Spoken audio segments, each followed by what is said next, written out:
Secretary Harsdorf was here in northeastern Wisconsin yesterday touring. She's been giving us updates last week and this week, but we thought it was really imperative to physically get out here and see this as well.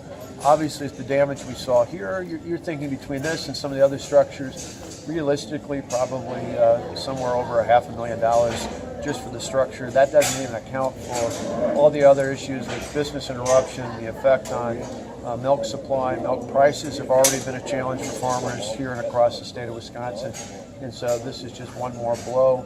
That's why it's important for us to get out, all hands on deck. Obviously, this is unique in the sense that it's different than a traditional disaster.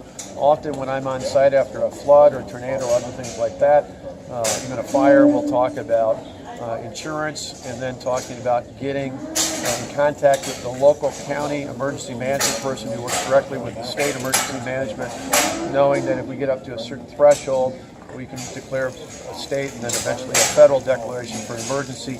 This would be different, although in some ways parallel, in that we're encouraging any farmer anywhere in the state. We know most of it is fairly concentrated here in northeastern Wisconsin, but any farmer anywhere in the state, because of this blizzard, who's had the effect of whether it's something like this or something smaller, if there's a direct effect from that, obviously, just like we do in any other emergency, first and foremost, contact your insurance company. It's important to get agents and eventually adjusters out.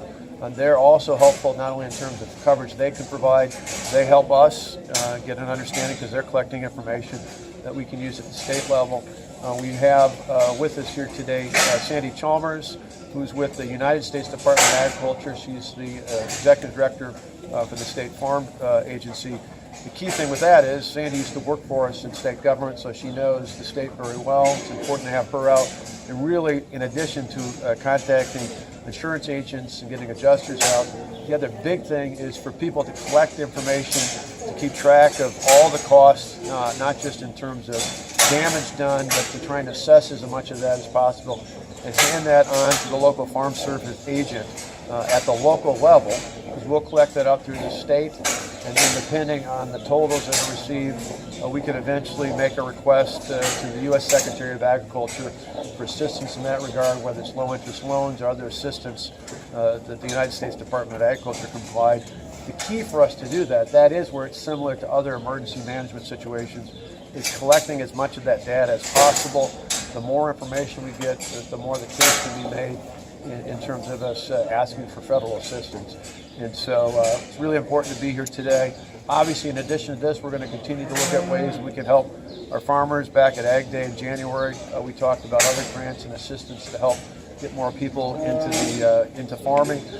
And we're going to continue to make pushes, not only through our ag component, but also through the Wisconsin Economic Development Corporation, to continue to open up more markets around the world to sell our milk and dairy products as well as other commodities here, just because prices have been a real challenge over the last year for our farmers, and we're doing all that we can to try and make sure that they get as much support as possible.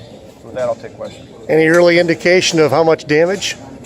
No, it's just, I mean, you get piece by piece. Again, they're probably $500,000, maybe even upwards to $250,000 when you include everything, not only the structural damage, but otherwise. This is a pretty good size operation. You're going to have smaller amounts, but collectively, that's why it's really important for us to get all the information on this.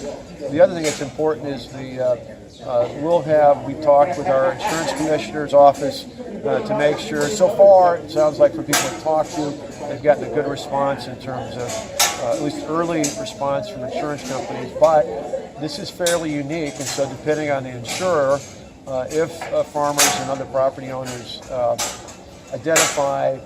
have a feeling that maybe the adjusters aren't as attuned to the challenge that you might have at a farm situation, again, that's one when we have a hotline where people can contact us. It doesn't in any way adversely affect the outcome of your claim, so feel free to contact the insurance commissioner's office as well if people are concerned that the adjusters aren't fully accounting for the impact of the blizzard.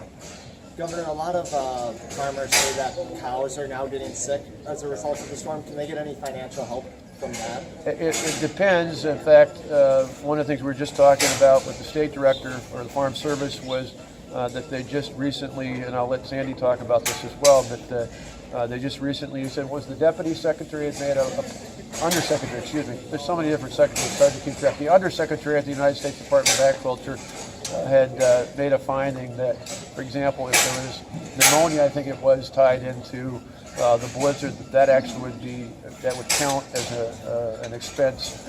So to me, the big thing is, don't worry about what may or may not be covered. Get as much information to your local farm service agent as possible. They'll sort out what may or may not be covered. The other thing is, people don't need to wait and bunch it all up at once. You can make that report now, and you can follow up if there's more information that comes out along the way. It's similar to what we do with emergency management. It's not a one and done. You can only report at one time. You can continue to give updates along the way. If, for example, in this case, if you got livestock that you find out after the fact, there's still plenty of time. Is there a certain amount of farms that have to be damaged in order for there to be some form of aid, or?